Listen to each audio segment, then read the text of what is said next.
అయితే ఇప్పుడు మీరన్నట్టు ఇటు చూస్తే యూట్యూబ్, ఇటు చూస్తే ఇన్‌స్టా, ఇటు చూస్తే ఫేస్‌బుక్ అన్నట్టుగా సోషల్ మీడియాని మనం కంట్రోల్ చేయలేని పరిస్థితి. పిల్లల విషయంలో కూడా అదే అవుతుంది. సో, ప్రాపర్ మానిటరింగ్ అనేది పేరెంట్స్ ఎలా చేయాలి? ఖచ్చితంగా చేయాలండి. ప్రాపర్ మానిటరింగ్ చేయకపోతే ఏమవుతుందంటే, ఇప్పుడు మనమే యూట్యూబ్‌లో చూస్తున్నప్పుడు మనకి నచ్చినవి కొన్నొస్తాయి, నచ్చనివి కూడా కొన్ని వస్తుంటాయి.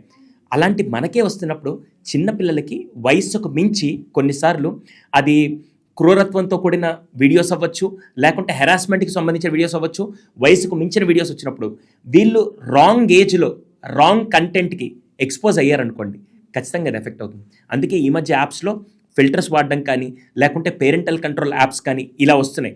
ఇక్కడ మీరు కంట్రోల్ చేయడం కంటే ఫస్ట్ మానిటర్ చేయాలి. 18 ఏళ్ళు వచ్చేంత వరకు పిల్లలు ఏమేం చేస్తున్నారు అనేది ఖచ్చితంగా మానిటర్ చేయాలి. ఈ రోజుల్లో ట్రెండ్ ఏమైందంటే, మా వాడు ఇంటికి రాగానే కొద్దిసేపు అయిన తర్వాత వెళ్ళి రూమ్లో గెడేసుకొని అక్కడ ఉంటాడండి అని చెప్పి ఒక 9 ఇయర్స్ కిడ్నో 10 ఇయర్స్ కిడ్నో కూడా అలాగే పంపించేశారనుకోండి, ఏమవుతుంది?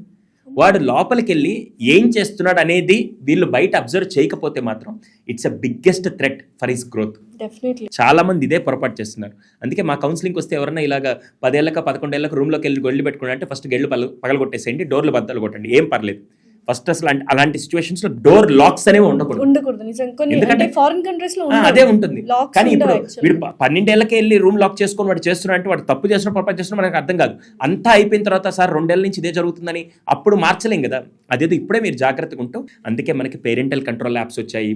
ఆఖరికి స్క్రీన్ కూడా ఎంతెంత యూస్ చేస్తున్నారు, ఏమేమి యూస్ చేస్తున్నారని మనం ప్రతిసారి స్క్రీన్ యూస్ అంటే వాళ్ళ కంప్యూటర్ చూడాల్సి వస్తుంది, ల్యాప్టాప్ చూడాల్సి వస్తుంది. బ్యాక్ ఎండ్లో మీకు తెలిసే విధంగా చాలా టెక్నాలజీ వచ్చింది. అవి ఫస్ట్ పేరెంట్స్గా మనం నేర్చుకుంటే వాళ్ళని ఈజీగా హ్యాండిల్ చేయగలుగుతాం, బ్యాలెన్స్ చేయగలుగుతాం.